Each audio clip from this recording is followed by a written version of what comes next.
Dr. Muhammad Ghulam Mustafa, ophthalmologist from India. Sir, what is the reason both scientifically and spiritually to make halal chicken, halal goat, but not fish? Please reply. What Dr. Muhammad Ghulam may be asking, that when we slaughter the chicken or the goat, we do zabiha. So why is there not a requirement to do zabiha to a fish? And that's a very good question. As far as Islam is concerned, Quran clearly mentions in Surah Maida, chapter number 5, verse number 96, that lawful for you is the pursuit of the water game. And Allah says in Surah Maida, lawful for you a food of the sea, fresh and tender.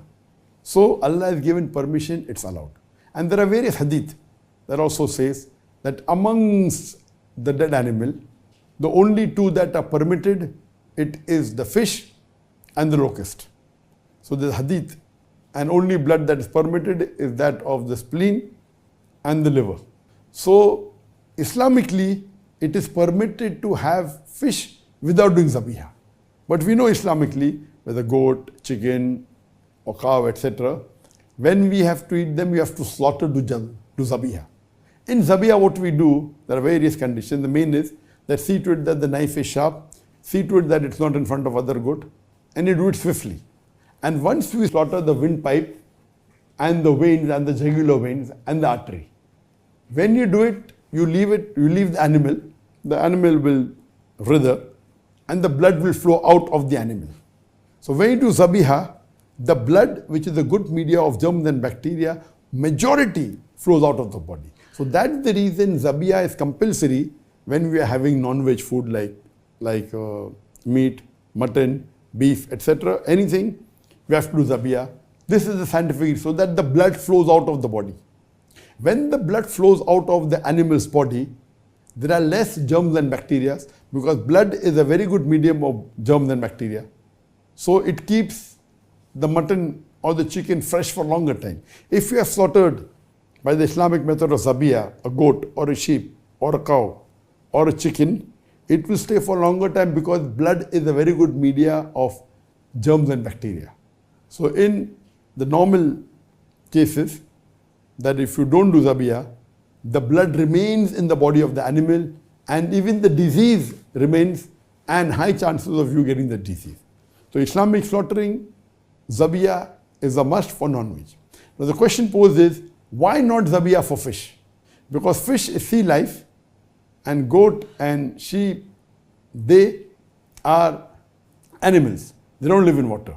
The difference in the system is that in the fish, there are gills. And when the fish dies, it gasps. When it gasps, the gills, it sucks all the blood into the gills. So in a fish, when a fish dies, when a fish is brought outside water, it struggles and you find it writhing and then it dies. So when it's out of water, because the fish cannot breathe, so what happens? When it starts breathing and it cannot, it can only normally breathe in water. It doesn't have the function to breathe the normal air like how human animals have. So what happens? Most of the blood is sucked by the gills. So when a fish has died because of loss of air, loss of oxygen, when it dies, the blood is sucked by the gills. That's the reason scientifically the blood doesn't remain in the body of the fish. Number one, the blood of the fish differs from the blood of the goat, the sheep or the animal. It's not as much of bacteria and toxins as the blood of the goat, the cow, the sheep. And secondly, the blood is sucked.